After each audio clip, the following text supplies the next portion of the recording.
कक्षा 12वीं लेखा शास्त्र में हम लोग रोकड़ प्रवाह विवरण पढ़ रहे हैं और आज हम लोग क्वेश्चन नंबर 19 का अध्ययन करेंगे। और ये क्वेश्चन एक ऐसा क्वेश्चन है, हम लोग ये जानते हैं कि रोकड़ प्रवाह विवरण में 3 प्रकार की क्रियाओं का अध्ययन किया जाता है।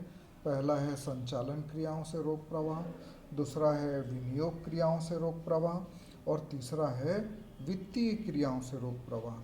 तो ये एक ऐसा प्रश्न है जिसमें तीनों को शामिल किया गया है, इसलिए ये आप लोगों को समझना बहुत ज़रूरी है।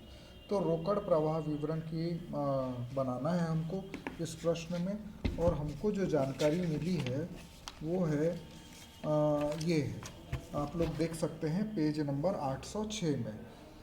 यहाँ पर पहला लिखा है वर्ष का शुद्ध लाभ कर के बाद। लेकिन जब भी हम लोग रोकड़ प्रवाह बनाते हैं तो कर के पहले के लाभ को लेते हैं।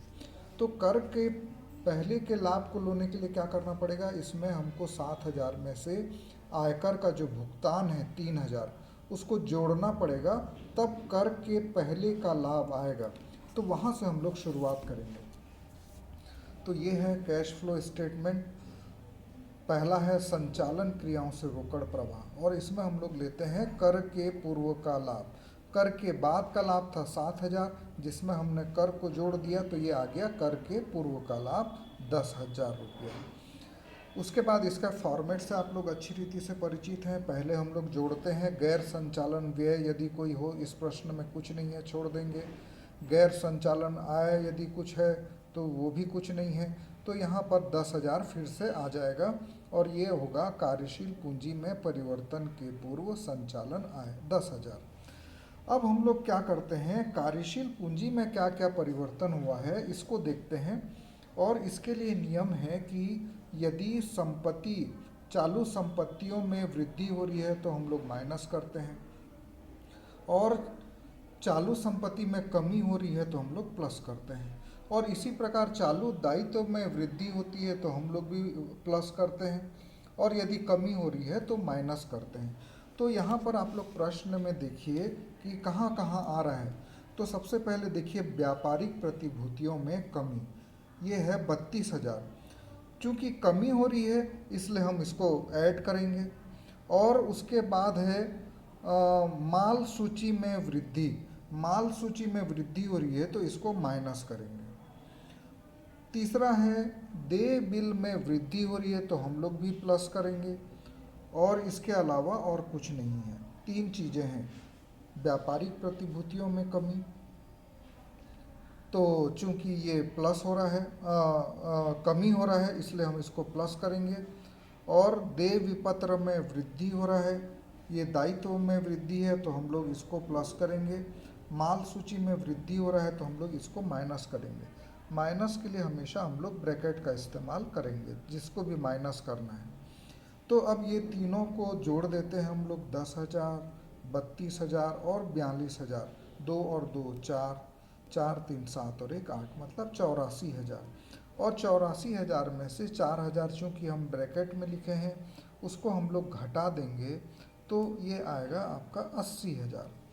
80,000 में चूँकि आयकर को हमने यहाँ पर जोड़ा था, ऐसे भी आयकर को घटाया जाता है, तो अब हम अंत में आयकर को घटा देंगे। तो घटाने के लिए फिर से ब्रैकेट का इस्तेमाल करेंगे हम लोग। 80,000 में से 3,000 घटाएंगे तो ये आएगा 77,000, 77,000। इसको बोलेंगे संचालन क्रियाओं से शुद्ध रोकड़ प्रवाह। अब हम लोग दूसरे स्टेप में आते हैं। दूसरे स्टेप में आते हैं विनियोग क्रियाओं से रोकड़ प्रवाह।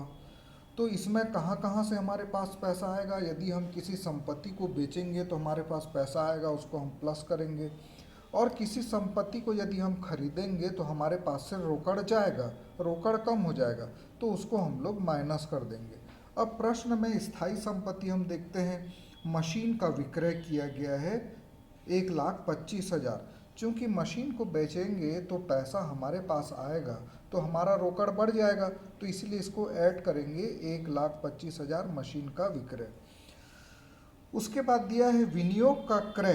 तो विनियोग का क्रय करेंगे तो रोकड़ हमारे पास से दूसरे के पास जाएगा, हमारा रोकड़ कम हो जाएगा, तो इसको हम लोग माइनस करेंगे। विनियोग का क्रय 20,000, चूँकि माइनस कर रहे हैं इसको हम लोग ब्रैकेट में दिखाएंगे। तो अब 1,25,000 में से 20,000 घटाएंगे तो आएगा 1,05,000 और ये कहलाएगा विनियोग क्रियाओं से शुद्ध रोकड़ प्रवाह। इसके बाद हम लोग तीसरा देखेंगे वित्तीय क्रियाओं से रोकड़ प्रवाह। तो वित्तीय से हम रोकड़ हमारे पास कब आएगा? यदि हम किसी बैंक से लोन लेंगे तो पैसा हमारे पास आएगा और उसको हम लोग प्लस करेंगे। परंतु यदि हम बैंक को लोन पटाएंगे तो हमारे पास से पैसा जाएगा और हम उसको माइनस करेंगे। तो माइनस हम लोग यहाँ कर देंगे बैंक ऋण का पुनर्भुगतान, जैसा कि प्रश्न में दिया है 1,75,000। इसके बाद और कोई क्रिया नहीं है, इसलिए 1,75,000 को आउटर में भी लिख देंगे और ये हो जाएगा वित्तीय क्रियाओं से रोकड़ प्रवाह। अब हम क्या करेंगे? देखिए, ये प्लस है और ये प्लस है और ये माइनस है, तो ये दोनों को हम जोड़ देंगे और उसमें से इसको घटा देंगे। तो 1,05,000 और 77,000 को जोड़ेंगे तो आएगा 1,82,000। 1,82,000 में 1,75,000 को घटा देंगे तो आएगा 7,000 और ये कहलाएगा वर्ष के दौरान कुल रोकड़ प्रवाह। और इसमें क्या करेंगे हम लोग? प्रारंभिक रोकड़ और रोकड़ तुल्य जो 52,500 प्रश्न में लिखा हुआ है उसको हम जोड़ देंगे, तो ये हमारा उत्तर आएगा वर्ष के अंत में रोकड़ एवं रोकड़ तुल्य 59,500। तो इस प्रकार पूरे रोक प्रवाह विवरण को बनाया जाता है और इस प्रश्न में तीनों क्रियाओं को शामिल किया गया है।